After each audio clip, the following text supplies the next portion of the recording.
น้อยไปใส่เด้อันน้อย ผู้ใดอีกมา มีอยู่บ่เงิน เฮ็ดหยัง นี่มันเลิกคือเบิร์ด จะมาแต่ใส่ คนมาแต่พูดตะแข่งพูดอะไร เฮ็ดจะได้มาซั่น เอาก็ซุกมา ตา บุมีเงินสิเติมน้ำมันรถ ปานนั้นไปกะไปซื้อ กลับไปอย่ากลับไปกับมันเบิร์ดเกินเห็นสมมติมีเงินอาจจะ100,000ซะ กับผู้ที่เบิดเลยเนาะกูก็มีแสนเดียว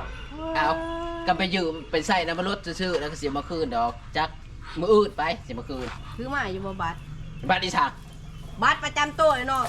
ยืมเงินก็ต้องมีแนวค้ำประกันมีหลักฐานเป็นอย่างที่เซ็นสัญญาตา มีอยู่บัตรประชาชน เออ บัวสิโพอันแซบอยู่แซบเดียวนะกะ โอ้ยกระยอนเงินนี่แหละพิดกันกับหมู่กับครูซุมือนี่กระยอนเงินนี่แหละ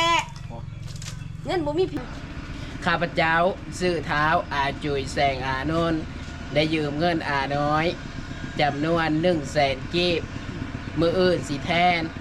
วันที่เดือนปีใด วันที่15สีแทน เดือน วันที่15 เดือน1 ปี 2026ถ้าข้าพเจ้าบ่แทน ให้อาน้อยเอาคลิปนี้ไปประจานได้เลย นี่ทางประเทศนี้เป็นหลักฐานญาณของกันเด้อข้าพเจ้านี่จะเอาคลิปดังกล่าวเนี่ยประจานลงเฟซบุ๊กดูนั่นวันที่15 เดือน1 2026นี่ตรงได้มาแท้ในข้าพเจ้า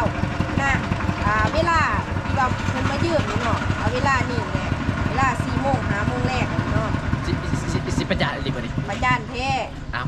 เสพยืมเงินแสนเดียวนี่ได้ แสนเดียวกับเงินพิดกันกับหมู่กับครูนี่ก็ย้อนเงินนี่แหละ1,000 2,000กับเงิน โพแต่โพต้องโพเอายืมก็ยืมแต่เอาเข้าใจเด้อที่ให้ยืม ถือว่าคำมันสัญญา โอเค